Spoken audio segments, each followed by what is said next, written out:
Hello, everyone. Welcome. It is Hump Day, Wednesday, February 23rd, 2022. I am Salad Blue Sister, and this is My Turn to Talk. I hope everyone's having a wonderful day.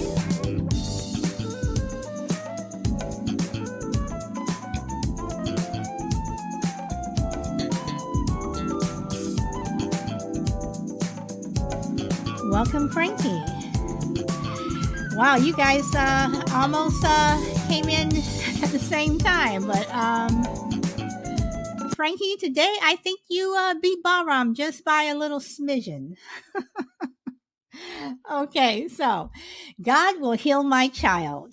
Should parents be jailed if they truly believe God heal their child? What right do we as a society tell a parent or anyone else their religious beliefs are wrong? So, in the news about a week ago, I was reading a story where I think she was 9 years old, a 9-year-old child passed away because her parents didn't take her to the doctor. And they believed that prayers would heal their child. Now, we could judge and say that they're wrong, they're irresponsible, they should have known better. But then again, if you believe in the Bible, you know, back then, miracles did happen. People, today they still pray and hope that, a loved one gets better.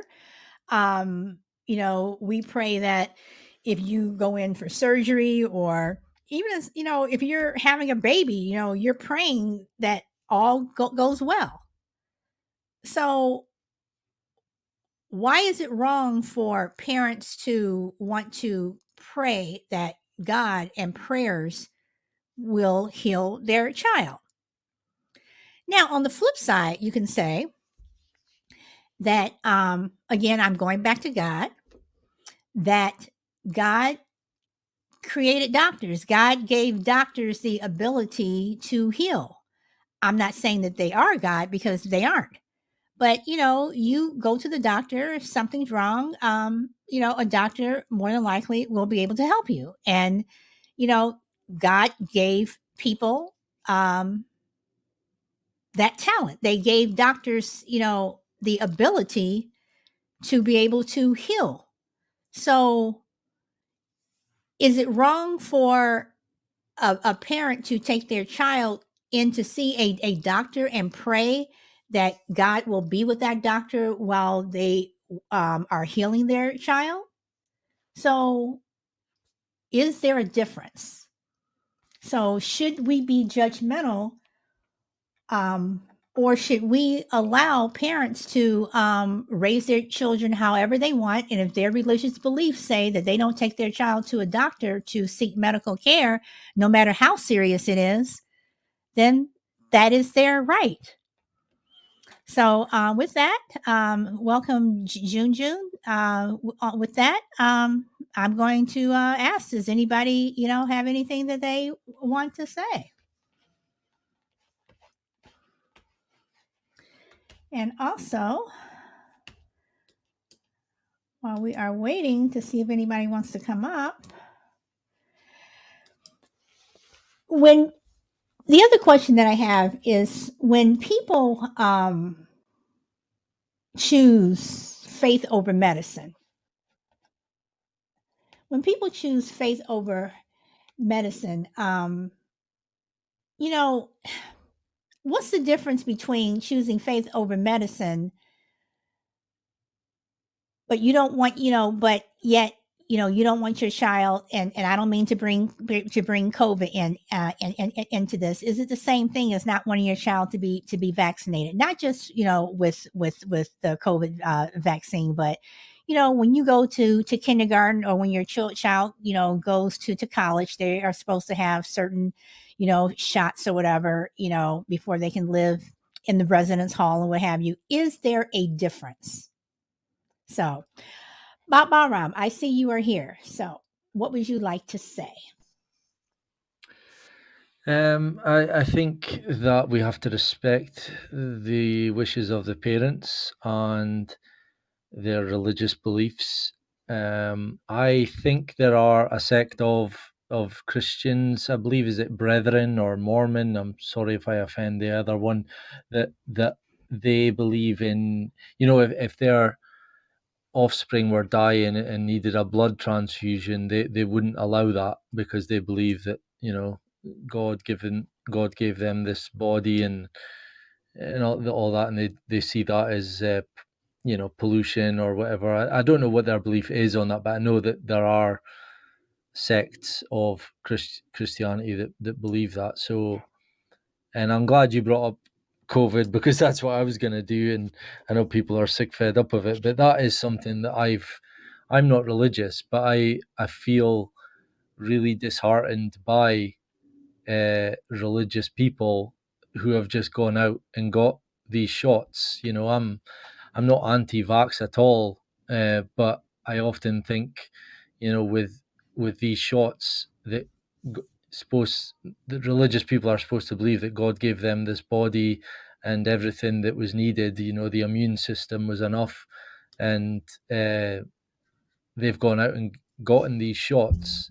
And even if you look into the whole Revelations and the mark of the beast and the 666 and all that, that some religious people believe that these shots are the mark of the beast.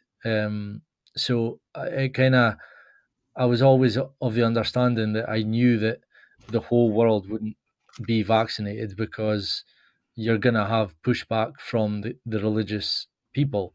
And then you also have vegans who won't take these shots because of the animal products in the ingredients. So I knew for a fact that that wouldn't be the case. But when I come across a religious person that has, I often wonder what their views are, and I've yet to have that conversation. My great uncle, I call him, is my grandma's brother.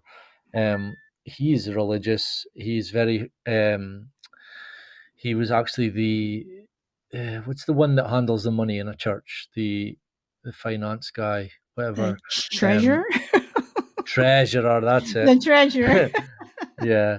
So he was the treasurer for the church. He was very, he would open up the church in the morning and give the school children their breakfast. He was a man of God for years. He still is. And when I meet him again, I only see him a few times a year. I'm dying to ask him that because I know he's went and got the shots. And listen, I'm not for convincing anyone, or unless they're open to having that conversation, we can have it. But I'm not forceful. I just each to their own. But I think we have to respect people's beliefs, and as much as I disagree with the veganism, I think they have a right also to reject these shots or any shots or any medication if there is animal products in them. Okay, so let me ask this. So there are some people who don't like doctors at all. There are some people who refuse to take their child to the doctor, or even themselves, that they themselves don't go. But yet you have things that are out there. You have people who have heart issues, children who have these childhood illnesses. You do have mumps, you do have measles, and even though it is rare, sometimes you do die from it, whatever. So do you think that there's ever a point where a child is just so sick and you're giving them soup, you're giving them Tylenol, whatever, but it's just not working? At what point, do you allow your religious beliefs to be put on the, I don't want to be disrespectful and say the back burner, but the back burner, and you actually take your child to the doctor? At what point, you know does someone have to step in and say, hey, your child is really, really sick? They need to go to the doctor. I mean, are we still going to respect someone and what they believe, or are we, going to kind of insist and give that nudge for them to go to see a doctor? That is a tough one. I mean, I couldn't sit back and watch, and I wouldn't, if I was to see a child in pain or, sick, it would be really tough for me to hold my tongue. Um, Ultimately, I still think you have to respect the parents. I don't know where the conversation would go if you was to talk about who, it's like who owns the child. Like, and I don't. That's a horrible term to use, but the parents do have ownership or responsibility over that child. Um, and I don't know who would intervene. Like, would it be the police? Would it be the government? If they felt that the kid was in harm, I don't know what legally you can do. I don't know. It's a tough one. All When I right. heard yeah, on you go. Okay. Well, let me ask this. Is there a difference between not taking your 6-year-old to the doctor when they're really, really sick because of your religious beliefs, as opposed to not taking your 16-year-old to the doctor who's really, really sick because of your religious beliefs? A 6-year-old may not be able to push back against their parents as much as a 16-year-old does. So that 16-year-old is really sick. The parents are saying no. Do you listen to your child at the age of 16 who is saying, Mom, Dad, I feel like crap. I need to go to the doctor? Is there a difference? I think there would be. I mean, 16 is the age of adulthood here in the UK. So maybe if you'd said 15 or 14, it would Okay, have okay, I'll maybe say made a 15 or 14 because in the US it is 18. So I will yeah. say 15 for I'll even say 12 because I think a 12-year-old, in Mhm, certain situations knows, what they want to do. yeah. Um, I mean,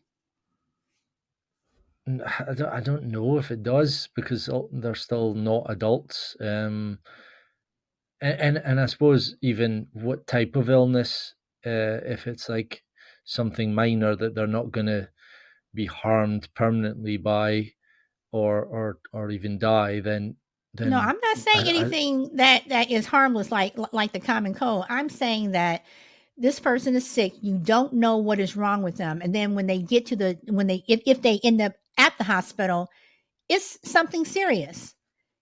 mhm, Or you know if or they end up dying and then you find out that it was something that they were not could even have been aware preventable. that this child had. So I'm Mhm, talking something serious. I'm not talking the common cold. I'm talking something serious. yeah. I don't know. I would I just think you have to respect the parents, and as much as that's a very harsh reality, and if they lose their son or daughter to that, then it's on them.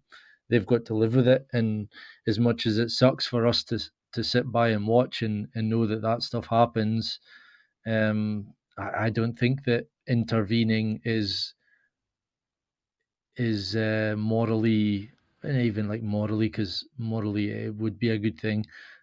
It's just not legal, or I don't know. I try to think of these kind of problems as like what crosses boundaries and who's in the wrong, and because there is religion and people have a right to religion and their beliefs, I don't think anyone can stand in that way. And um yeah, I don't know.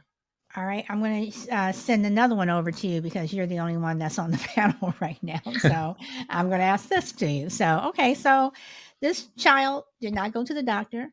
This child died. Now the parents are in court.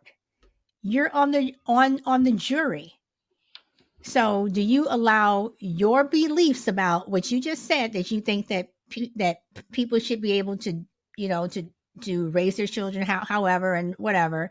Do you allow that belief to influence your decision to say these people are not guilty?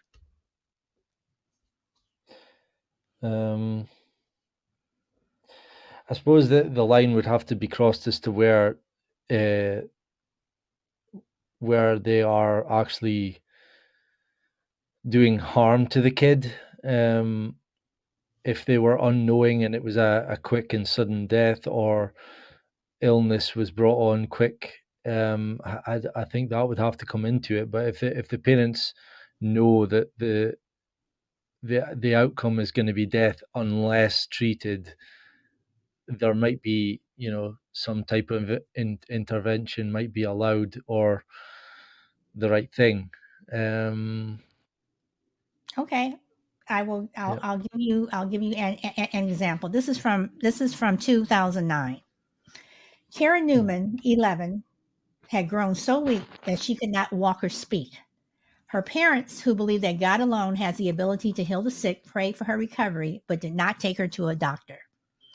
After an aunt from California called the sheriff's department, frantically pleading that the sick child be rescued, an ambulance arrived at the Newmans' rural home on the outskirts of Warsaw and rushed Kara to the hospital. She was pronounced dead on arrival. The county coroner ruled that she had died from diabetic ketoacidosis, resulting from mm, undiagnosed and untreated juvenile diabetes. The condition occurs when the body fails to produce insulin, which leads to severe dehydration and impairment of muscle, lung, and heart function. mm, So, of course, the parents probably did not know this is what was going on with their daughter, but this is what happened. So mhm. you have another relative who is calling the sheriff's department, asking them to please intervene. Um, what do you do? Hearing that example, it does make you think. Like, it makes me think on my previous statements. Like, that's heartbreaking. And you would almost want to question the mental health of the parents. Like, are they all there? Are they, sane? But is it mental Because health, or is it just they believe that God is going to save their child? I know, but if it's not happening, it's not happening. You can pray for days or weeks, and if it's not getting any better, when do you stop? Like, miracles maybe do happen, but it maybe just isn't your, you know, he maybe just isn't answering your prayers. So, um, it sounds like I'm doing a U-turn here, but I do think you would have to take case by case. Um, in the cases of the more serious illnesses, there might be cause for intervention. I'm not trying to defend it in any way, but there are people who are born into families that are just, they're given a bad the harsh end of the, whatever it is, the bargain.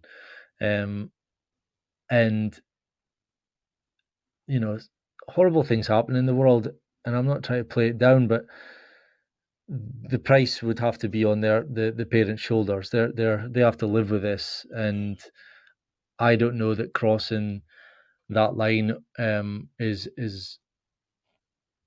completely good. I think we have to take it case by case. Okay. About a month after Kara's death, the Marathon County State Attorney brought charges of reckless endangerment against her parents, Dale and Leilani Newman, despite the Newmans' claim that the charges violated their constitutional right to religious freedom. Judge Vincent Howard of Marathon County's Circuit Court ordered Ms. Newman to stand trial on May 14th and Mr. Newman on June 23rd. Again, this was back in 2009. If convicted, each faces up to 25 years in prison. So again, here we have the First Amendment is supposed to protect religious beliefs, but the judge said not necessarily conduct. So again, it comes back to, if you truly believe this is not something that you just pulled out of a hat. You truly believe that God is going to save your child, just like, you know, you know, uh, Jesus asked, to bring food, and he had five loaves of bread, and some fish, and he ended up feeding 5,000 people. Is your faith strong enough to truly believe this? And if you truly believe this, who are we to judge and say that they're wrong? And like you said, if your child dies, that's on you. That's something that you have to deal with. So should parents go to jail for that?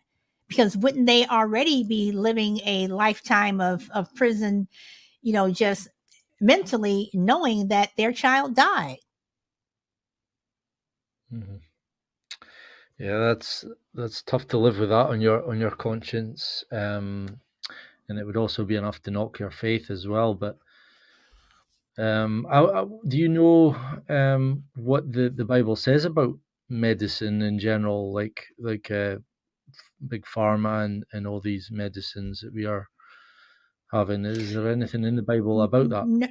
No, I do not, but I do know that there is a passage in the Bible where God is giving people the ability to heal, and that's why I said at the beginning that if God, if you believe in God, and I do know that some people don't, whatever, but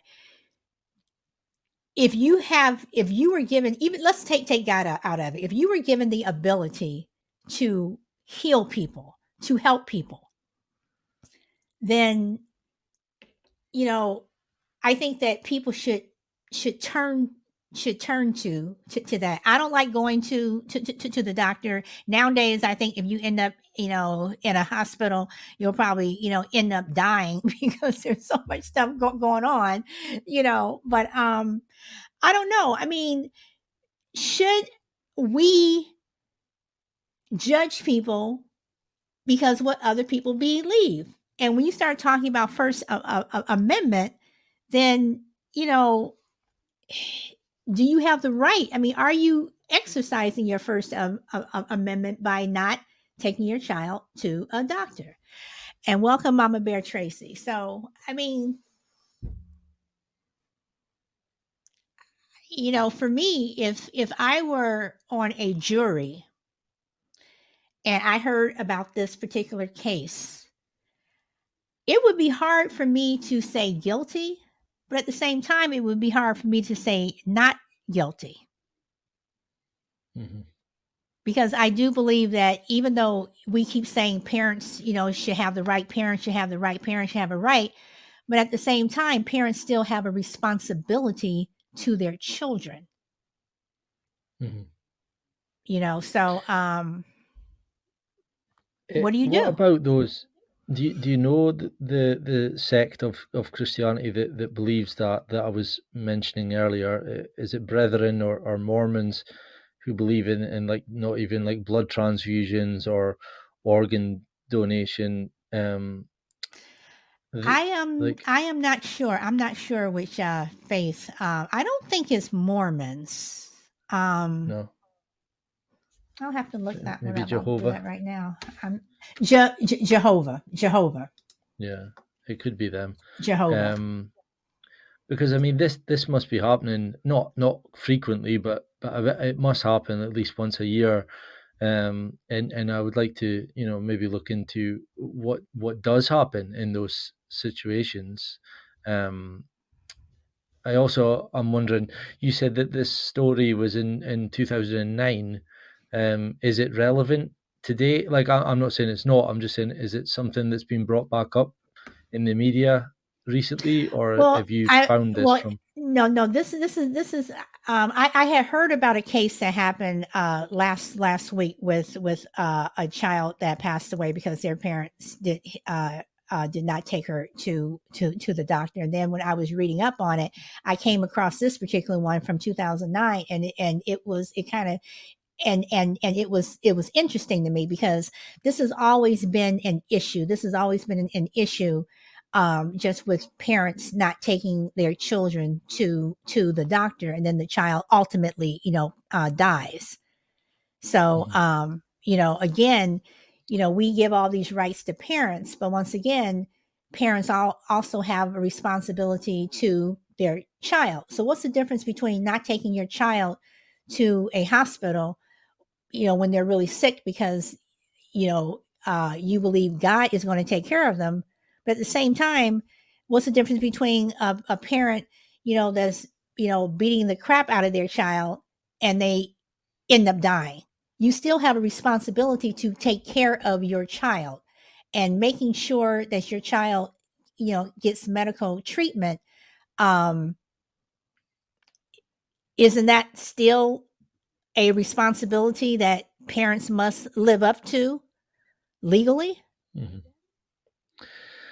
I don't know about legally. I, it's a tough one. I don't think I'll have an answer indefinitely.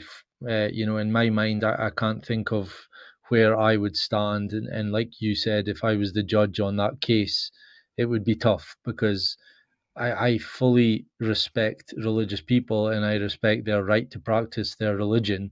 And I'm not religious at all. Um, and I see, that's why I asked about why did you come up with this one? Is it relevant today? Because that to me sounds as if something that would be in the news today because of the pushback from religious people on what's happening today. And maybe they were trying to stir up some hatred towards religious people. Um, which this story will definitely do that. I know there's probably a lot of people listening and those stories and just hating on these people and branding all religious people with the same brush, I'm sure. Um, but I just lawfully, if there's a law or an act or something that's in you know in law that says that they can intervene, then so be it. That's the course that you go. That's what you follow. The other thing it brings up is, that saying possession is 9/10 of the law. Um, I believe on my podcast, I researched the straw man, and your birth certificate. When you're signing that, you're actually signing your baby over to the state, and they have a tenth. Was it? No, they have 9/10 and you have a tenth. So this is where child protection services can come to your home and take your children.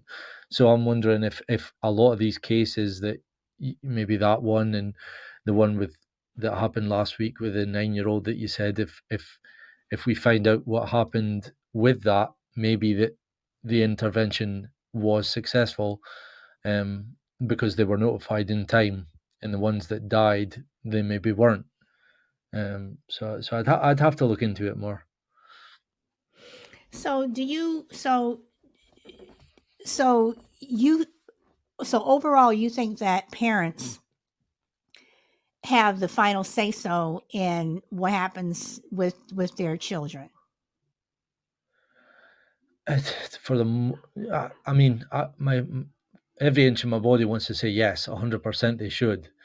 But this headline tonight, this story topic, it has made me question it because if there's a kid that is sick and is going to die, humanity for humanity reasons, like, surely there should be some intervention, because just because the parents are religious and believe that prayer can heal them, it doesn't mean to say that that child wouldn't want it if they could, or if they are asking, you know and that again makes me think about, there's kids, and I'm sorry for bringing it up if anyone's sick of it, but um, we've heard about kids being able to take the vaccine at school without telling their parents.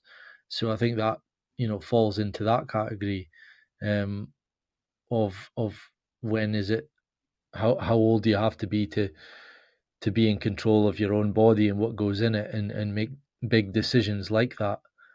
Um, Well, Well, yeah, because that's my question. Whether some people think is idiot or not, but there are some kids who they do know what they want. Just like if parents are getting divorced, if your child is old enough, the court may say go live with mom, and the child may want to live with dad. So the same thing comes down to you know you may be the parent, but what does your child want? Does that count for anything? Are you going to listen, to your child at all?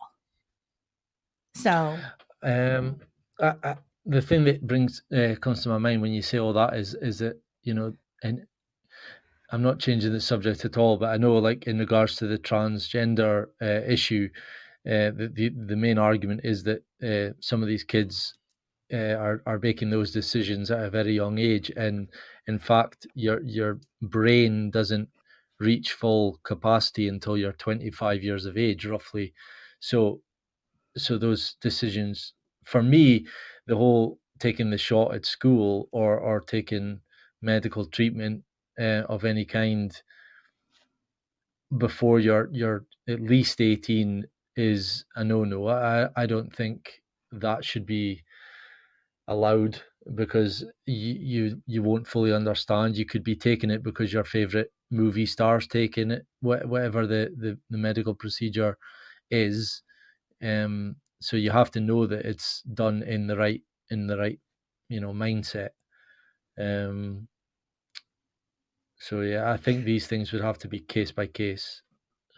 so having said that, okay, so when you say that, before you're 18, because you may not know what you're taking, then can't you say the same thing for a parent who's not taking their child to the doctor? Because um, that that that parent could vary. I mean, just because you're the parent doesn't mean that you're always right.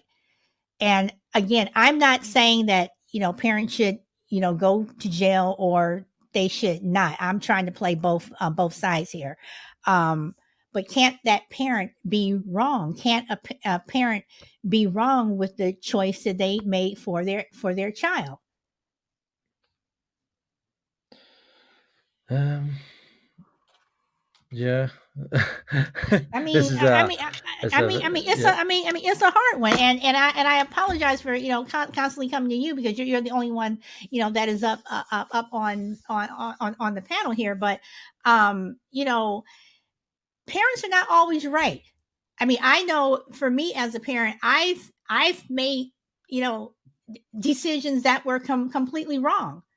While my son's telling me, mom, I don't want to do that, or yes, I do, whatever, and I do the complete opposite, and I was wrong. I mean, it wasn't anything that was threatening his life, but I was still wrong. So, at what point do we listen to our children? At what point, usually if a child is coming home saying, mom, or dad, this person's touching me or something, you know, um, some people will kind of shrug it off, and other parents will take it seriously. So, at Mhm. what point do we listen to our children when it comes to medical What about, decisions? if we focus more on intent with the parents? Like, uh, parents can make mistakes. Like when you were saying there that, like, you've made mistakes with your son, you've maybe made a decision, and realized, that sparked my thought. And you know, tragedies, mistakes happen. So if parents, let's say, first thing comes to my mind, the parent sits their 1 year old down on a bench, and the 1 year old falls off and brain damage, and dies. That's a mistake. These tragedies happen. So in regards to something like an illness that doesn't seem life threatening, but turns out life threatening, and the parents are distraught and they've made a mistake, I think you would have to be, more lenient on those types of parents, if even if it was the religious reasons. But if you know that there's something seriously wrong with your child and you're not taking your child to hospital, and it's a life threatening illness, for me that's probably where I would draw a line, at least, and say, where is the moral compass? Where is the mindset of these parents? Is it harmful? Are they doing harm? Because ultimately, children can be taken away from their parents if they're mistreated. So this would possibly come under that. I think it would. So there's maybe your answer. I think yeah, I'd go with that. Okay, all right. But I'm going to push back on that a little bit, and say, but you're saying, okay, if it's, life or death, they really need to go to the doctor. But again, that religious belief comes in, and they're like, I don't care. My religion says that, no doctors, whatever. We are going to pray over my child. Is it still irresponsible of the parents? Yeah, yeah. I Okay. would say intervention is called for there. If they know that the child is going to be seriously harmed or even die, and the parents being stubborn, then yeah, I would say intervention would be called for. Okay. All right. Welcome, Chill. I'm pretty sure Ballroom is glad you're here. Yeah. So, All right, Chill. bud. I don't Hey, yeah. know. You're just coming in, but basically, we're talking about uh, parents who fall on religious belief and say that God will heal their children, um, and not take them to the doctor if they're really really sick. Yeah, so hmm. Now if you're some type of like a herbalist or something like that, I can understand that. A lot of times those type of people are that way. They just not a I mean that's kinda like a weirdo, right? That's like if you're not a doctor and you just think that God gonna save your kids. But Um you have people that think that, though. I mean, who I truly believe that. yeah, that is I don't see. It had to be a small sect. I mean, I know that there's people who believe that, but typically, from my experience, I know a person who believes that to some degree, but they're like I said, they're herbalists. They're saviists. You know what I'm saying? Doctor saviors. Like they can know how, or they're just like they know how to naturally heal the body in general. They're studied up on it. To some degree. And so I get that right there. They won't go to the hospital themselves. So I get that right there because they have some type of whatever education or experience. But if you just don't know nothing about nothing and you just like, oh yeah, my kid broke his leg, and then all right, go to sleep. Like, come on, and that's not realistic. You know what I'm saying? That's just that ain't that ain't. Just, who's doing that? Nobody's doing that. I mean, unless you're crazy. Okay, now before you came on, I was reading a case, and I'm just going to just read one part of it. The aunt from California called the sheriff's department, frantically pleading that the sick child be rescued. An ambulance arrived at the Newman's rural home and rushed Kara to the hospital. She was pronounced dead on arrival. The county coroner ruled that she had died from diabetic ketoacidosis resulting from undiagnosed and untreated juvenile diabetes. The condition occurs when the body fails to produce insulin, which leads to severe dehydration and impairment of muscle, lung, and heart function. So your child's sick and she's not getting better, but you don't know that her body's literally breaking down, and you're still, praying over her. God's going to help her, whatever. At what point do you, as a parent, take her to the doctor, or do you truly, because this is what you believe, you truly believe that God's going to help her. God's going to heal her. I mean, it's no. I don't know what the saying is, but there's no answer for the stupid. It's just But stupidity is. is it stupid if it's what you believe? Yeah, Is it's that stupid. stupid? Okay. That's stupid. That's stupid. There's no belief system that says, "Hey, you don't help yourself." There's not one. God never said, "Hey, I'll heal the world or you without you helping yourself." Or you know what I'm saying. That there's no religion that says that. That hey, you know what? You can just sit down on your butt and I'll do everything for you. No religion says that. You can just be ignorant as hell and then I'll do everything for you. There's no religion that says that. Now you can interpret a religion that says that, but that's just fooling yourself because God helps those who helps themselves even more so. You know what I mean? A lot of people that may not necessarily feel like deserve it get far in life. Why? Because they get up off their butt and they work. You know what I'm saying? They may have to do bad, but some people do good and bad. So they get rewarded for both, whatever. But my point is that you just don't sit around. I mean, it's different if you know what you're talking about. You know what you're doing in that realm. But if you just have no, and you just like, oh yeah, I'm sick and I don't go to the hospital. Nah, if your child, I mean, you don't have to necessarily give them a whole bunch of modern day medicines and all of that stuff, but you can at least see what's going on and make sure that if you don't know how to diagnose a sickness, that's just stupidity. It's not about that. It has nothing to do with religion. So I wouldn't even put that on religion. Like that. Don't put that on God. Because God ain't that stupid. So, do you think that those people, those parents, should go to jail? Should you know be arrested and possibly go to jail? No, that's a good. That's a great question. That's a better question than the first. And see, and I this don't know. and I'm gonna put the same question to you that I asked Bahram earlier. The parents are now in the court system. You are on the jury. You've heard that the case. Do you Are you guilty I or need are to you figure out innocent? what's wrong with you. Something wrong with you though. Sada Blue. If something you do that's something wrong, I need to sit down and figure out. Maybe are you on the spectrum? Let me look at you in your But face. You got Down syndrome or if something? they truly believe that God was going to help I them, I mean, got you. they I truly believe. understand that. There's a But whole how lot of can you tell? autistic Okay, people that believe a lot of things. That's but he might be autistic. I feel like this ain't no normal person why? because it just don't make no sense. Like Okay, but just don't. back in the biblical times, people were walking on water. I mean, Jonah was in the mouth I think of a whale.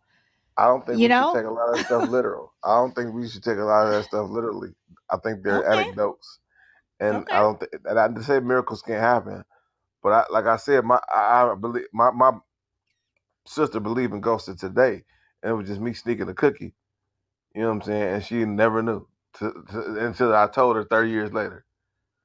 So if people think that they see stuff and they have right anecdotes and they can put them in whatever and they do whatever, that don't either way. The fact is that you just can't be that stupid. Like you got something got to be wrong with them people, or they done been duped, they done been brainwashed. Something has got to you to where you think that that's okay. It's just not that much stupidity in the world, especially put your child at risk, which is cool. It's just I don't know. There's nothing in this world that gives you that determination that says that God's gonna look out for me on every single angle without me just having to do nothing. You know what I'm saying? You still have to actively believe. You have to actively or not, or you have to refrain. You have to discipline. You have to show some type of action to be able to be in His favor, not fornicate or help people, or you can't say, all right, well, you know what? God says if I just don't, what I mean, if I mean, you just can't say, all right, well, I don't know. It's just I don't know, it's just silly. Like I don't know. It's just his interpretation. Actions, non-actions are all a part of it, and that's just one silly side of it. It's silly. You know what I mean? It's silly. All right, all right. Crucible man, you have the mic. Welcome. Hello, everyone. I'm late. If I cover old ground, just please let me know. But I think Chill Will makes a very good point. Especially during these times of COVID. I'm not trying to drag COVID into it, but there's a lot of talk about science, and I think people can believe anything they want to believe. I mean, there's cults all over the country, all over the world, and you get enough people in the same room together and you can convince each other of anything. The problem we have here with this particular situation is now you've got a child involved, a child who has no decision making ability, no frame of reference, no understanding, no maturity. They're counting on a person's flawed thinking, because it comes down to, at one point, like Chill said, my son broke his leg, it'll be fine. We'll pray to God and you can just go to bed and tomorrow it'll be fine. There's no science to support that. And the child doesn't know there's no science to support that. So if adults want to indulge in some some fantastical thinking and subscribe to a religion or a belief system that governs their life, it's a free country. But when you start making decisions on behalf of children where there's no science to support it, I think now you're getting into child endangerment and certainly child abuse, because you're dictating something that can't be supported to a person who can't challenge it. Bahram, you want to comment on what everyone just said? Yeah, I think that's, for me. I'm kind of set on my answer for just now is that when you're endangering the life of your child knowingly, and not doing anything about it, then child protection services and the law can basically come in and take your child and give them the help they need. But I honestly believe these stories have to be, and correct me if I'm wrong, they have to be very, very few stories like these, or at least I hope so. But because I still would respect and wouldn't punish religious parents if they were to treat common colds and small ailments like that with that contempt, like with their religious beliefs. I wouldn't say that was too bad. It's only the extreme, you know situations where permanent harm or even death is a factor. So I'm quite, and as well, Chilwell, when you came on and you mentioned about natural medicine and herbal, was it herbalism and things. I should really know this stuff because that's what the wife, she's training to be a herbalism. She works in an apothecary, so I'm learning all the Homeopathic properties medicine. about. You can say Yeah, homeopathic medicine if it's easier. But I just thought yeah. herbalist So was. yeah, so there are alternative medicine, and if these parents were giving their kids those types, at least they're doing something. I think that would be, even again, would have to be taken into consideration. So yeah, that's where I stand. Okay, but I still come back to Bahram. I already asked this for you, but I still come back to um, what right do we as a society tell a parent or anyone else their religious beliefs are wrong? You can't. Yeah, it's religion is part of our world, and as much as you don't believe it, I liked what Chill Will said. I say that quite a lot. Is I don't take the Bible literally, and in my journey and into truth, I don't believe in any of the books, the Quran, the Talmud, the Torah, the Bible. Like, for me, these books are written by men, and I think there's alternative motives in them, but I do believe in a creator. So, but I still respect the right of everyone to prayer and to their right to practice their religion. And I don't think, if I saw the government trying to take that away, I would stand on the side of the religious people that were defending their right. And that's why I'm asking, this story, and how I think, and I'm sure everyone knows who's talked to me. Like, to me, this sounds as if it, like you said, that story last week with the 9-year-old girl that died, it sounds very agenda driven, that this hype around, and it might get worse, it might not, I might be wrong, but it sounds like the whole hatred of religious people and choosing to highlight stories like this would cause a lot of hatred for religious people. And I see that even before COVID began, and that's why I defend them to a fault, even because it's not something that the government wants. They want to be the god. They want to replace religion with government. So yeah. Okay, Chill.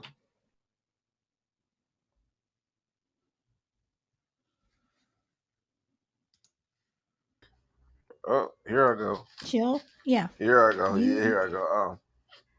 Go ahead. I'm sorry. You have the mic. So again, Yeah. So what right do we as a society? so when see, this is the thing about. Let me put this. I know my phone was just probably buzzing. So this is the thing about this. It can't be a slim, or what's the thin, very thin line. Overall, though, once again, I feel like uh, when you start talking religion, that's a whole different thing. And so you do have to respect people's religion. And so, but it's when if you got a bunch of kids in your house just sick and dying, that's an extreme that you might have to step in. Now, some people might say, you know what? Well, it just meant for my child to die. But if I could have took them to the hospital and they lived tomorrow, I don't know if it's meant for them to die. It was just, we got certain chemical imbalances and things that happen that, we're born with. So it's okay to fix some of those. And it's really about interpretation of how life is. If you want to take it so literal, that's fine. But man, think about how many dead people. And death may be just it might be like, for us, it's more for humans to die. It's like, oh, other people to die are like not necessarily humans, just entities or animals. We might care less about. For some reason, humans are arrogant. We think that we're made for this earth only, and everything is made for us, right? And so, in that spirit, if you just letting your kids die, that's crazy. Like, hey, I'm willing to let my kid die just because I want to take them to the hospital. Something wrong with them people. They need a psych evaluation, or they temporarily crazy. Something is going on. And I mean, okay, that's more than religion. That's more than religion. That's something okay, else. but That's Chill, other than religion. do you think that people that I mean, there are parents who are not nice to their children, and they actually kill their children. But do you think that Damn. in a situation like this, that parents are really, willing to watch their child die? Or do you, again, I come back, they truly believe that God is going to save them? I mean, I think that could be possible. That could be possible. That's why I said something wrong with them. That's gross negligence. You know what I'm saying? We would throw a lot of people in jail for a lot of different things. You know what I'm saying? I mean, it ain't got to be death. If I can sit up here. You think I can sit up here like, oh yeah, my kid's gonna save my daughter or son from my husband who is abusive? I'm gonna pray about that as well. What about that? Oh, okay. I mean, All right. I don't know. What is prayer like? When do you actively? For me to, like I said, for me to get into heaven, I gotta actively love. I gotta actively help. I gotta actively do a lot of things. Where's the love in that? Just letting your kid be sick and he can be better. You know what I'm saying? So it's just common sense. It's just all about interpretation. But even in their own religion, I bet you, if that's what they originally say, I bet you I can go to that religion and interpret it completely different, where they can. I feel like they can just have some sense to know to take their kids to the hospital. Your religion don't say just sit on your butt. You know what I'm saying? I go back to that again. Okay. Crucible Man, you have the mic. Well, to answer the question, generically speaking, I don't think society, strictly speaking, has a right to challenge people's religious beliefs, because religious beliefs are very personal, and religion is based on faith. And so what I choose to believe in terms of a God and an afterlife and a creator and whatnot are my personal beliefs. There's nothing external or earthly to refute that or support that. Nobody knows what happens when we die. So we can all choose to believe something that can't really be disproven. However, when it comes to medical situations and illness and whatnot, there is a thing called science, and things can be proven and disproven. So you can't challenge, I don't say you can't, you shouldn't challenge people's religious beliefs in a general sense, but you can challenge them in specific situations, such as the one we're talking about. So you can say, you can believe anything you want in terms of a God, how you want to worship, what kind of faith you have. But when science intersects with that faith, and science overwhelmingly says that is not a good belief system under these circumstances, then I think society does have an obligation to step in, particularly where there are children involved, to say, your religious beliefs are your religious beliefs when they can't be disproven or proven. But when we have science and evidence and empirical proof that certain things happen under certain situations, when people get this disease, they die. When this happens to somebody, they die. So we have evidence to support certain outcomes. And so in those situations, yeah, now you're not talking about a religious belief anymore. You're talking about a scientific fact that says, I choose to override the scientific fact with my belief in religion. And if that's what you choose to do, you can choose to do that. But if you're doing that with a child who doesn't know any better, then I think we have a different problem. Okay. F1 says there was a family here in my town that the mother killed her 2 children. That's very sad. And tried to kill herself, and husband came home and found them. Now she's standing trial. Oh, okay. I'm going to throw a curveball at my panel, and I want to ask this. So your child, let's say you have 2 children. One of them needs a bone marrow transplant, or bone marrow, or whatever you call it. And no one in the family is a match. So, and you've heard these stories before, where the parents will have another baby in order to hope that this child is the match, and the child is the match. Do you think that that's wrong to bring another child into the world to save another child? And for what I understand, going through, bone marrow and what have you, that's very, very painful. So, Bah, you have the mic. Oh, that's a tough one. What does the newborn baby die after a bone marrow transplant? No. The baby. I mean, baby is part of the family. No, but the child is going through this to help the other child. Okay. I mean, no, I wouldn't see a problem with that unless I'm missing something. I mean, how old? You are specifically having another child to save another child, to save your other child. You're going to put your new, not your newborn, because they can't do it when they're like newborns, whatever, but you're putting the child that you just had, let's say they're at this point, they're now 1 or 2 years old. You're putting them through a painful procedure to save another child. I mean, okay, and F1 is saying there's more to that story. If you want to come on, you're more than welcome. But hold on. I'm going to go over to F1 for a moment, Bob, because he says there's more to the story. So if I'm leaving something out, F1, you have the mic. So what am I leaving out here? No, sorry. I meant there was more to that story that I put up in the chat. Oh, Okay, I'm thinking you're talking about the bone marrow. All right, I'm sorry. But I mean, when it's my turn, I'll say what I think about the scenario. Okay, all right. Okay, Bob, back to you. I think that, I mean, if that was me, I would do anything I could to save my child, and bringing another child into the world to, I think that would be, I know they're young and they probably wouldn't have a say, but they would probably be proud.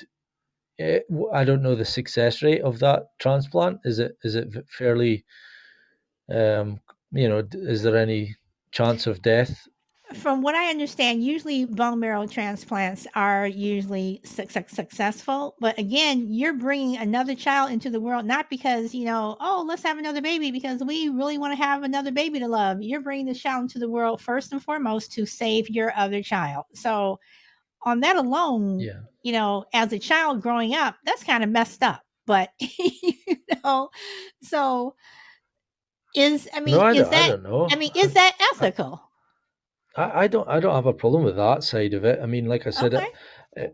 I would do anything to save my child, and if my wife was on board with having, I'm sure she would be. Like most, I think we're talking about like people who have mental problems or whatever that don't have the same passion or love for their children for whatever reason.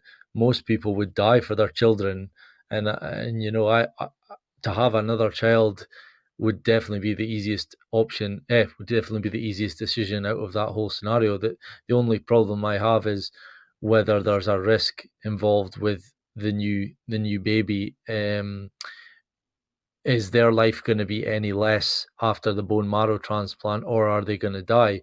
Because really, you're not really solving the first issue, because then you could possibly have two children with illnesses, or even back to one again if it isn't successful.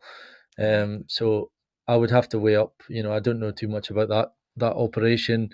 The pain, if it is just pain and it's an 100% successful operation, then I would still go for it, because I know it's not me that's going through the pain, but with But this modern is also a medicine and child that doesn't have a say so. It's like you're going to do it, period. Because yeah, but like I said, once again, I'm the parent, so I'm telling you to do it.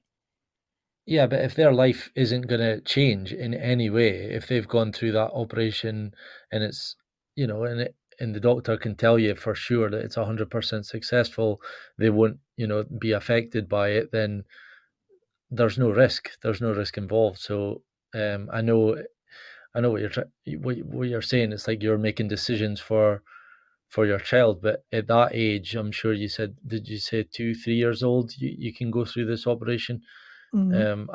I would think that the parents would have the say over that if there was no risk. If there was risk, I would have to think about my decision, Okay. and whether it was worth going through another pregnancy to weigh up the risk of that being successful. Okay. Jill, you have the mic. What do you think? Okay, this is a good question. So I want to ask a question now. Okay. Too, is it ethical to meet a rich man and have a baby because you're a rich man? Is it ethical to? Is it See, ethical I to? don't think that it is. I think that Right, is totally wrong. But right. So I got yep. So is it ethical to have be having 5, 6 kids on welfare and have another kid? true. Is it ethical to, uh, you know, just? I mean, my point is that people have. I don't know. Have a baby because your son might make it to the league. To football, like be a basketball player or football player. They have babies just so they can not work 20 years from now. You know what I'm saying? So it's a lot of reasons why people may have children. That don't mean it ends up as that. They may have under horrible pretenses and that don't mean they don't end up loving the child, doing right by the child. A lot of intent maybe initially might not be there, but they're here at that point. So it's a lot. I can think of a whole lot worse ways that you can bring a baby into this world, um, and it is way more admirable to bring a baby in this world to save a brother or sister than some of these reasons. People that be bringing babies in, or just it's admirable just to bring a baby in and just not just by just bringing a baby in, not thinking about what you're gonna bring in the situation, just not even caring at all. You just got pregnant one day. So I think I could think of a whole lot of worse ways to bring a baby in this world. With that being said, man, it is a good question. Is it ethical or not? Because I am definitely taught. My mom definitely teaches me whenever you do something, you do it out of kindness of your heart. You do it for the right reasons, out of love and things, not with no ulterior motives. But the fact is But that the people do love that would all the be, time. but bringing that other baby into the world would be love for the first child. Is it necessarily love for the baby you're bringing into the world? Yeah, of course. That don't mean you don't love the baby. Pain is gonna be your pain is gonna be experienced in a multitude of ways. You can't prevent pain from this world. But how really, first of all, I don't even know what procedure. I'm pretty sure now bone marrow procedures aren't like the rank out of 0 to 10 super painful. I don't think they're that bad because I think I know somebody that had to go through that process and it wasn't that bad. I mean, not to say it wasn't hurtful, but it But wasn't like even so, but for a child doing this, you are bringing a child into the world specifically to save another child. You're bringing a child right. into the world so I can take something from your body and give it to another person's body. This is the number one reason you are I don't know doing that it. much Oh, about by the way, bone marrow. okay. Let's say it's for long, whatever. I'm just saying that you're bringing Mhm. another child into this world because you're hoping that this child would be a match, and they are, and we've heard Mhm. stories that this has happened. Mhm. I mean, again, you are I don't. specifically bringing a child into this world to save another child. You know, But how does does that that? mean you don't do right by that child? If anything, you may favor that child You're talking because about of what favor you the brought. child. Yeah, Okay, that true, you brought in. true. A lot of times you may favor, like, dang, this is the savior of this. This is the savior of and you need to through our life you need to. That's the bond they create. I mean, through that it Okay, creates a but what? bond. So Okay, but what? I What don't if know it's if that's necessarily super wrong, but I okay? I don't know if I would do it, but I can't say if it's just dead wrong. Is what I'm saying. Okay, okay, all right. Crucible man, you have the mic. Yeah, you guys kind of stole my thunder, but I would break it down from an ethical standpoint as well. There's two ways you can look at it. From a practical standpoint, will it work? And from an ethical standpoint, even if it works, are we crossing a line? It's not quite, but it is. It is using another human being for purposes other than what they were probably originally intended to be on this earth for. Conversely, if the procedure is known to work and there's not going to be any lasting damage to either child, I have a hard time arguing with that. But I think from a purist standpoint, children should be brought into the world for their own merit, for what they have to offer, what their value is as a human being. Now, saving the life of another human being is certainly a very, very noble thing to do, even though that child is not consciously making that decision. But I think it gets into ethics. Where do you draw the line? What else would you like to orchestrate? And what other strings would you feel comfortable pulling or manipulating to affect a particular outcome? Once we start playing God, or at least giving us the feeling of omnipotence, we are flawed human beings and we're going to make mistakes. So if we get into the habit of bending the rules and making exceptions in the service of the moment, are we compromising ourselves ethically in other areas once we've gotten used to that type of mindset? Okay, F1, you have the mic. Yeah, I kind of agree with the guys here.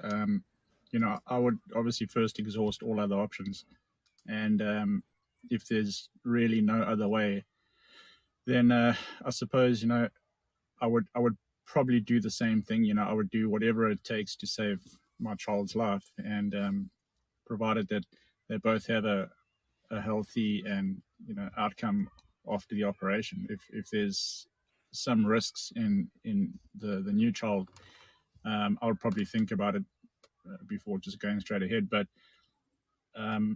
yeah, I would try my best to first try and see if there's any other alternative way of getting around it. But if not, and they both have a good outcome, then I'm probably going to do it as well. And I would love the second child just as much as the first. So it's not like I'm just going to have a child just to save the one. I would love both equally. But yeah, that's what I would do. Okay. All right. So you wanted to tell more about the story about the mom? Yeah. So that basically happened just before we moved into this small town here in Timaru in New Zealand. They are actually a South African couple, funny enough, and they had been in New Zealand for probably about 2 weeks, I think. They had just come out of quarantine, and they are they're a family of five. So they had four, two kids. They were twins. I think they were 2 years old, and yeah, father was a doctor, and mom was at home with the two kids, and I'm not sure what the reason behind it was. Some say that she was going through depression. So yeah, it was pretty sad. I mean, the father came home from his shift and he found the two kids obviously deceased. I think she had smothered them with a pillow, and she had taken some medication to try and take her life as well. But the ambulance got there in time to save her. So she's standing trial for that now. Yeah, in New Zealand. So what was the reason for her wanting to kill her children? Yeah, I don't know. They didn't. South African newspapers and stuff had their own agendas and stuff, but we don't. No one knows. They even interviewed the nanny that used to look after the family's kids back in South Africa, and she said it was, those kids who were the mother's life. It's totally out of her character to have done something like it. So no one really knows why, what happened, or what the reason behind it was. It's pretty strange. Hmm. So now it's just a surviving one child and the father, correct? Sorry, it was actually just two kids. Sorry, I was. Oh, okay, thinking two of something else. children. Yeah, Okay. they had twins. Yeah, and funny enough, the father put a comment in the New Zealand newspapers saying that he forgives her and he stands by her. So it was quite strange. Okay, so F1, you just gave me another question. So when parents say that they did not take their child to the hospital, whatever, because of religious reasons, do you, as a family member, mother, father, grandfather, sister, brother, whatever, do you forgive your parents? Do you forgive your children for not taking their grandchildren to the doctor? Do you forgive your brother or sister? I mean, do we forgive them for not, doing what we feel is right by their child? I mean, I feel your religion's got to be pretty strong to make that kind of decision. If you feel that it's God's will to take your child, and it's His time, I think you've got to have a pretty strong belief to do something like that. But I wouldn't be happy, with them. I would want them to seek that medical attention, even though it's against their religion. But I'd argue that point with them as much as I could. But I guess end of the But day, would you it's their want them choice. to stand trial? If it resulted in, if there was foul play and stuff, yeah, probably. I mean, that child that that passed away. It's not their fault. They had every right to live and to get whatever best treatment they could have got. So yeah, if it was foul play, I definitely would want them to stand trial. Okay. All right. Bahram, you have the mic. I have the same question for you, but I'm going to throw in another thing. So, is it automatically foul play if, again, we're talking about religion? Is believing in religion and using religion, and you believe in it so much, is that foul play? Because I believe God's going to heal my child, but it didn't turn out the way I wanted it to. Is that foul play? Do you forgive your brother, sister, mother, daughter, whatever? Do you forgive? So there's two questions there. Yeah, it has to be about intent for me. If the parents knowingly know that their kid's going to die if they don't do anything about it, then throw the book at them. And there wouldn't be no forgiveness if it was me. But if it was something that they didn't know about and they thought, giving them some sort of medicine and praying, and all of a sudden it was a quick and sudden death, you would have to. That's why I always say you have to take each example on its own. You can't just be broad with this one, because each scenario is different. I would have to take each one as it comes. But the intent is key. If the parents knowingly know, then they're evil people. There's something wrong with them, as Chill says. It's their mindset has to be questioned. But yeah, that's it. Okay, Chill.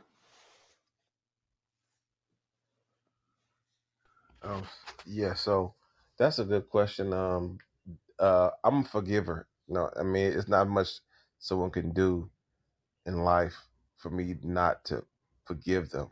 Um, Although it's sometimes the hardest thing you maybe ever done. But I'm a forgiver. At least it may take time, but I'll typically forgive. But if we're of the same mindset, I mean, I would feel like if somebody has that mindset, either they kind of drift off into like a cult following, or they came from that. So if they came from that, you would definitely forgive your brother or sister, because what happened is by what we live by, or what I understand that's how we was raised of. And so of course in that right, you would, you know, man, not if you're like somebody that's outside the family, but if you're in a family that lives by that creed, of course you would forgive them, because it's just that would be the nature of the beast. That I feel like that's in God's will. If my child dies, it's in God's will. If you believe in that, right? You would think that that's the case, right? And that's how they would. They don't view it as a negative action. It's just as an action. And so, since the way we view death in this society, some deem it totally different, and that's the problem. Where our beliefs, our Western beliefs, that's a no. But the other beliefs, death is if you're a Viking, right? You want to die a fighting death, right? Or just to give you a sense of how death can be different in different cultures. And so that could probably, it's just, I feel like if that's your real religion and you feel like that you really have a belief in that system, you're probably in the wrong place. You probably need to go to a different country with that shit, because that shit is not gonna fly here in America. Oh, Chill. So do you believe that that believing in your religion under these circumstances should be considered foul play? I don't. That's my point. I still think that that's a slippery slope, because you have to have some sense of discernment, right? Like when you get into the situation, if you feel like, all right, you ain't trained at nothing, you just thought literally that you interpreted the religion to say, hey, just it might be they and not to say they don't believe in it. Maybe they went and got sick and they got better themselves, so that's what made them believe in it more so. And so my kid he's young, and they're definitely, I just don't get that. I just don't know. I would have to look and delve into it. I would definitely want to take them out of society though, because I think they shouldn't have no more kids. They shouldn't. take care of nobody's kids, but I don't want to shun nobody's religion. And that I hate when we shun things that we don't understand. So I don't want to not practice what I preach. And so it may be a sense of you got to keep this person away from, if they really practice that religion. I don't know why would I put them in trouble because of a certain religious belief. If this is a legitimate religion or this is a legitimate belief. Now, do you go to the hospital at any kind of time? You know what I'm saying? Was it just this escape? All right, so I'm gonna sit down and ask you. Well, if your kid's leg was broken, what would you do then? If this happened, I would go through a series of questions and find out their beliefs. You know what I'm saying? So, you go to the hospital here, but don't go here. So you just exception to the rule. So your religion, your stuff is bull. You're not consistent with your beliefs. You really was just making some stuff up, and something wrong with you. Like I said, it's a psych eval needs to be made before you just throw somebody in jail. I believe in this situation. So that's what I. Okay. Crucible Man, you have the mic. Yeah, I think there has to be consequences for actions. I think intent does play into it to a certain extent, but you can believe anything you want, but there are courts of law in this country that sort these things out. And let's just say you were a parent or any person, and you said, "I believe my child or my spouse or my sibling or whatever is possessed. I believe that they are inhabited by the devil. And the only way I could eradicate that is I had to kill them." And I really, really believed that because that's my belief system. That's part of my religion. And so I was saving that person. I wasn't killing them. I was saving them. And you really believe that. And you go to court and you tell your story to a jury of your peers. They're not going to say, okay, well, he really believed it, so let's just let him go. That's what he believed at the time. No, I'm sorry. There are consequences for our actions, and we don't get to operate in a vacuum. There are consequences because our decisions affect other people. So forgiveness, I'm a forgiver too. There's very little anybody could do that I would not forgive.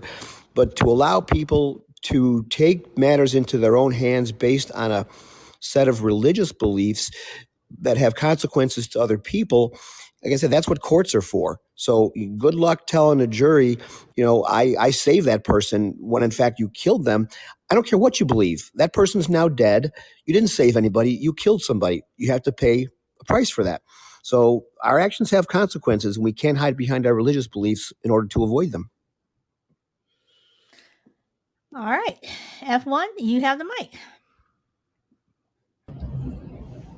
Yeah, I agree fully. I mean, if their belief is they got sick, it's God's will. If he survives that, then he's meant to survive.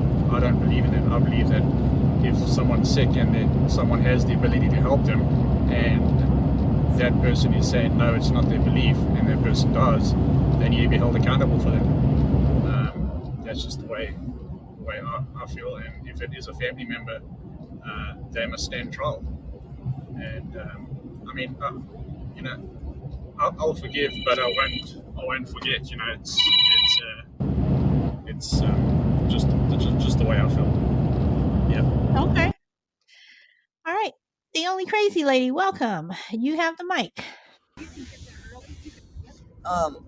Yeah, to a certain degree, but yeah, I agree with Crystal Man stuff because I mean, look at those religion where they literally mutilate a female's private parts for a religious belief. Doesn't make it right, you know. And I forget what religion it was. It escapes me right now. But I mean, these people actually believe it. Does it make it right? No. Our children are our future, but they need to be protected. Okay, and Bahram said that is Islam.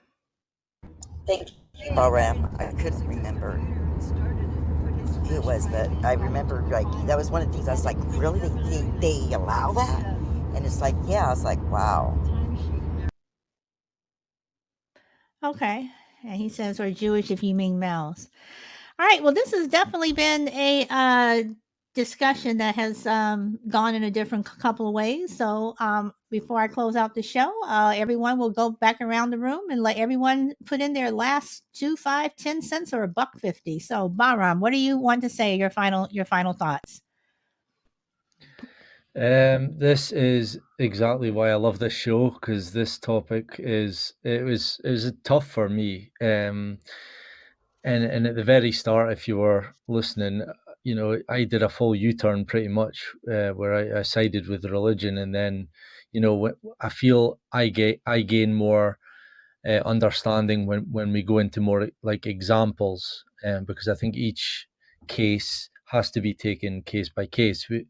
I think we are very broad as society. We kind of hear a story in the media and we just assume that all stories are similar, but context, intent is very important. So, and even with all those, I'm still, when I hear Chill and Crucible Man and Grid, and on the only crazy lady, I'm thinking as I'm hearing them, and I'm changing my views, and then I'm going back. So this is, for me, I'm just hooked on these types of conversations, and yeah, I love it. So thanks, guys, again thanks Solid Blue for having me on, and thanks, guys, for making it a great conversation. Well, thank you. Chill, you have the mic. Yeah, I've completely agreed, Byron, man. It's always good to have these conversations that test the mind. That they're worth the while for me, because these are conversations that they help me in my journey, right? So I love to be more confident, at least on how I speak, and it makes me think. Like, I might not necessarily know the answer, but those are all questions. I'm not just trying to be pompous when I come off for either everybody. I'm just actually asking myself these questions. This is not me trying to be a smart aleck. This is because I know I could come off as passionate at times, but it's really not.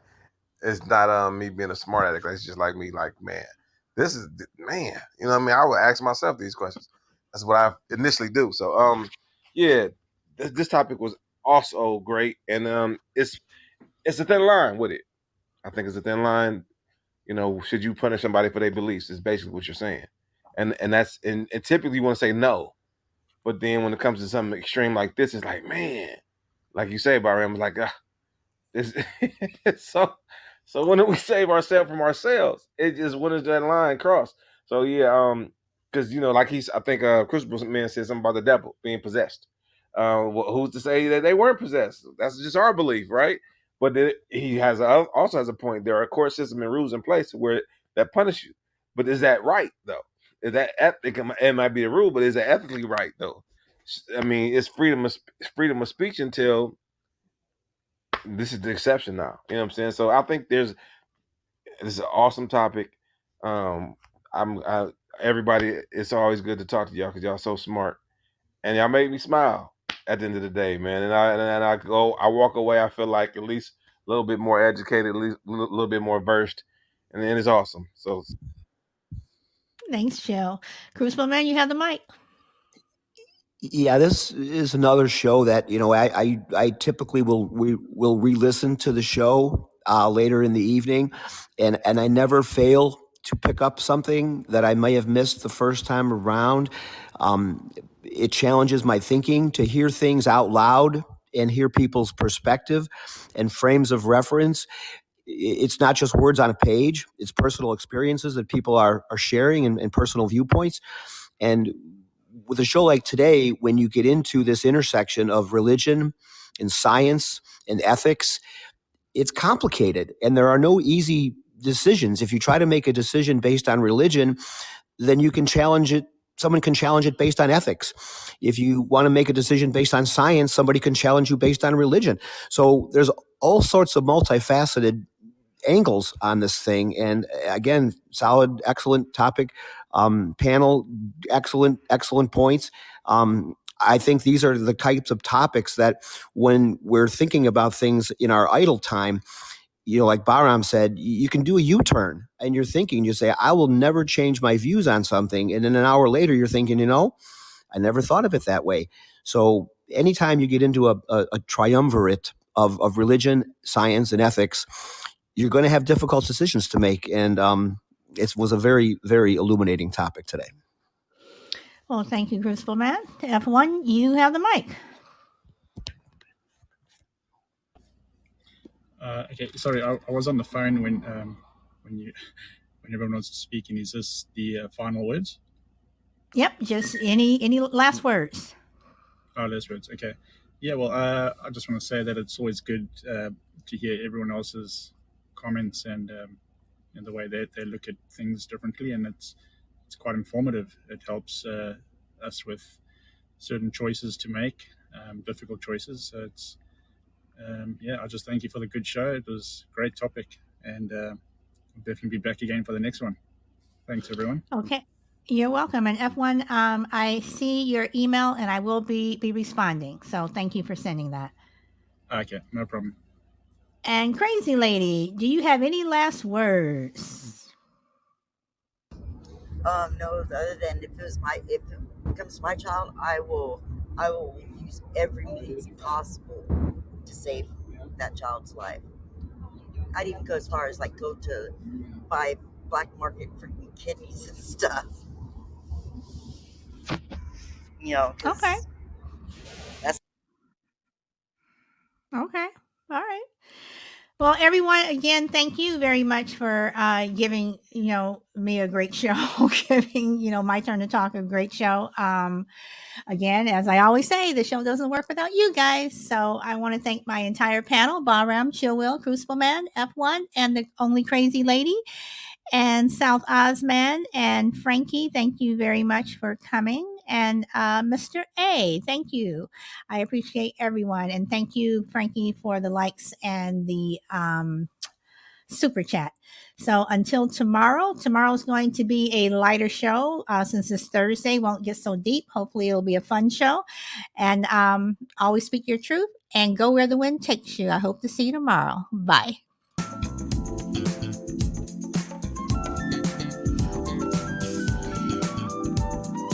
And Chill, you made me laugh today. You made me laugh. So thank you for that. My husband had me cracking up earlier, but you made me laugh. Today you made me laugh. So thank you. Awesome. You're awesome. Good topic. Thank you. Hopefully I'll see. Y'all gotta send me an invite. Sometimes I will definitely get into my brain. I forget. So if I'm not here, just send me shoot me whatever that is, and when you open it, I'll try to come earlier. I will send something over to you. I'm already doing that for some people. I've been doing it ever since I started the show, so I will add you on. And can you please send me an email so I can have your email, please? Because I need to send something over to you. Roger that. All right. So, solidbluesister@gmail. Okay. Okay, solidbluesister@gmail. I'll put it in my Instagram. Okay. How about that? Is that all right? All right. Okay, that's cool.